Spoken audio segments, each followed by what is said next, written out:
How many times have you heard someone say, or how many times have you said, God just doesn't do that anymore?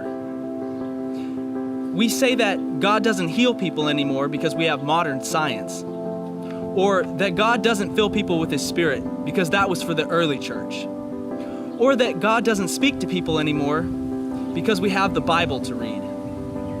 We have spent so much time thinking up things that God won't do, and yet we wonder why we see no power at work in the church. But the power is not going to be there if God is not there. And why do we expect Him to show up if we, created beings, are telling Him what He can and cannot do? Do you know why we limit God? Because we want to limit the effect that He can have on our lives. We want to give Him our hearts, but we don't want to lose our time, energy, money, and ultimately our lives for His name's sake. We want enough of God to make us comfortable, but not enough to make us usable in His kingdom. Salvation is the first step, but we have a generation of church-going saints who are wondering, is this all there is? And feeling like they were made for more. Because we have made salvation the end goal when it was never meant to be that. It's like an escalator, in that as long as you are saved or take the first step, you eventually reach heaven. But the more steps you take, the sooner you get to the next level. And in this case, the sooner you're able to bring heaven down to earth and make an eternal impact on those around you.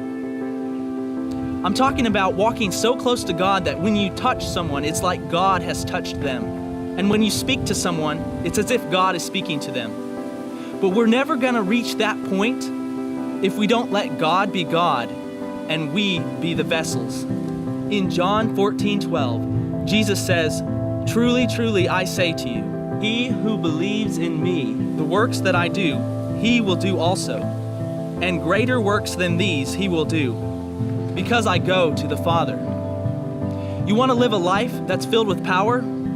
Ask God to fill you with His Holy Spirit and seek Him with your whole heart, because there's not going to be any power apart from Him. You want to do what Jesus was doing? You can only do that if He is living inside of you and working through you. And He sent His Holy Spirit to fulfill that role in us, to fill us with power. Stop telling God what He can and cannot do, and let Him do what He wants to in you.